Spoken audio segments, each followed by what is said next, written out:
Welcome to The Advocates. I'm Aaron Dean. Florida's Attorney General is asking for the U.S. Supreme Court to allow their anti-drag law to take effect. A federal court judge has blocked the so-called Protections of Children Act. The judge found that it violates free speech and due process laws. It would make it a misdemeanor to bring a child to a drag show. The law was challenged by a restaurant in Orlando named Hamburger Mary's, saying that it resulted in loss of business. Florida's Governor Ron DeSantis signed into law in May.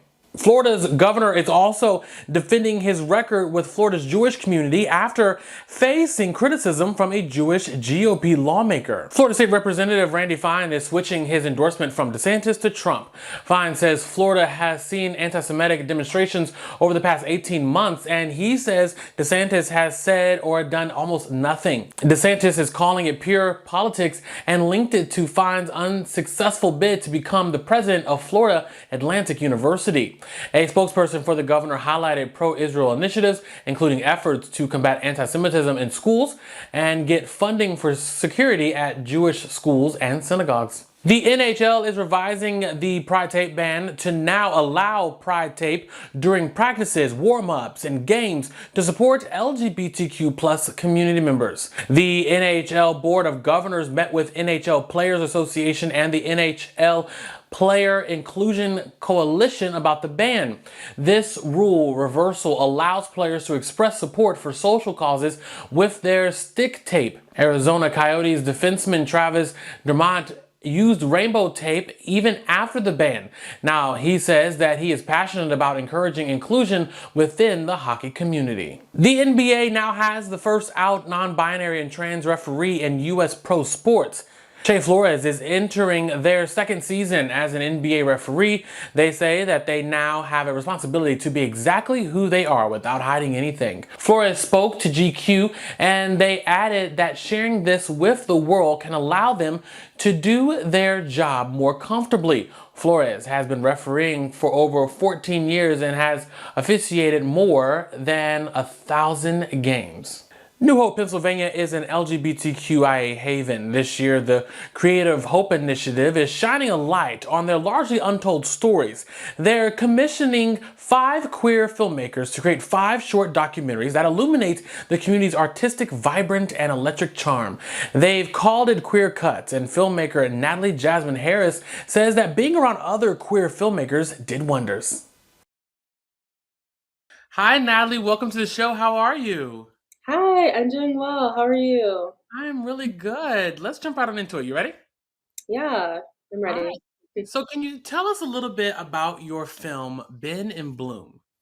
Sure. So, Ben and Bloom is a coming of age documentary about a young queer and non binary teenager living in Pennsylvania named Ben Busick. It's about their story, but also their mother and the community members who have helped them become the confident activist and just amazing teenager that they are. And many young people around the country and even the world could, really relate to Ben's experience. How do you think making this film can help others in their own personal journey? Yeah, so Ben just graduated from high school, and so they just started their first year of college. So they're no longer a high school student, but when they were in school, they had a lot of experiences that I'm sure a lot of students unfortunately can relate to, where their high school and just like school environments are not safe spaces. There is a lot of things there are a lot of things that are happening politically right now within the educational system that just makes school not the safest place for LGBTQ youth. And Ben actually did a lot of activism work to speak out against things that were happening to them in their school system.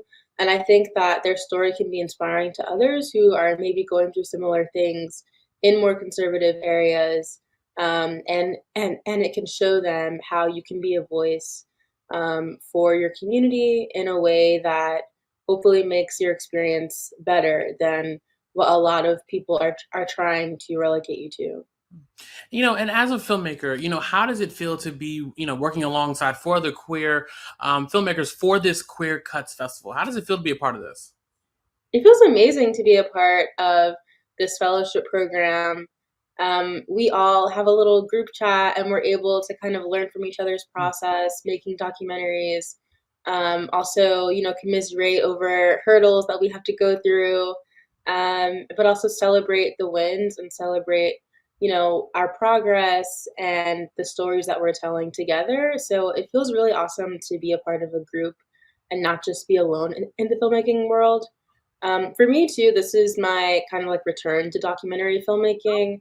I started making documentaries actually when I was like, when I was a little bit younger than Ben. I started making documentaries in high school myself, but they were very like run and shoot, just me and my camcorder.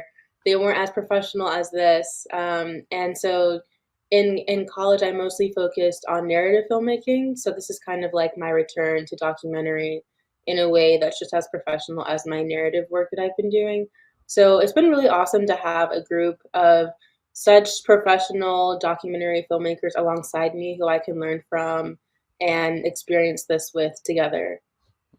And New Hope and the surrounding area are one of the central themes of this festival. What is your relationship like with the area, and what is Ben's relationship like with the area? Yeah, so I'll start with Ben. For Ben, New Hope is really like a safe place to go and to be able to find community, and just like be a free teenager, especially because the county that New Hope is in within Bucks County, is very different depending on which part you're in. And so their high school town, for instance, is very conservative and not very welcoming, but New Hope is the complete opposite of that. So for Ben, New Hope is kind of like a safe haven. And then for me, I got to really experience New Hope through this program. I had never been to the town before, but in my time like visiting, researching, meeting people, it became like a second home for me. And I think for all the other filmmakers that I'm working with, we just fell in love with it, and the people were also welcoming and kind and supportive of us throughout making films and helping us like tell their story. And as we know, sometimes small towns across America have those histories and stereotypes of being unwelcoming. But New Hope isn't like that at all. Can you kind of share how Queer Cuts can bring a new, fresh perspective to that kind of mindset or thought about smaller areas? For me, this event in New Hope is really just us reflecting back to the community what New Hope is. And to us, it's very welcoming, very kind, very open minded. And I know that often can go against like the stereotype you hear about small towns. And so I think that by having an event like this in New Hope, it can hopefully inspire other towns that are similar to do the same and kind of like show their small town pride. Both, pride being that showing that their LGBTQ community is welcome, but also, showing like literally their pride for just for being where they are, and being proud of, being a small town and how that's special. You don't have to be a big city like New York, even though I live in New York, if you can't tell by my brick wall. Yeah, so I think this is a really great event, and I'm hoping that, it kind of can be, I'm hoping that this event can be replicated in other areas as well. And you mentioned before that Ben's story is something that many kids can relate to. What is one thing that you want the audience to take away from your work when they see it? Ooh, it's so hard for me to answer just one thing. Let me think. So one thing that I hope people take away from the film and seeing Ben's story is how important it is to have adults in your life Mm. who really shine a light on you and who really just support you. I think a big reason for why Ben is so confident and outspoken and just like a really joyful person is because of how amazing their mom is, because of the amazing adults they found in the community, like Marlene, who runs the Rainbow Room, and other folks who just really poured into them. And so I'm hoping that people, when they watch this film, especially adults, they can see just how impactful it is for you to support the queer youth in your life. Thanks so much for watching The Advocates. Download the app in the Apple or Google Play Store to stream us live, and you can even subscribe to our YouTube channel. For The Advocate channel, I'm Aaron Dean.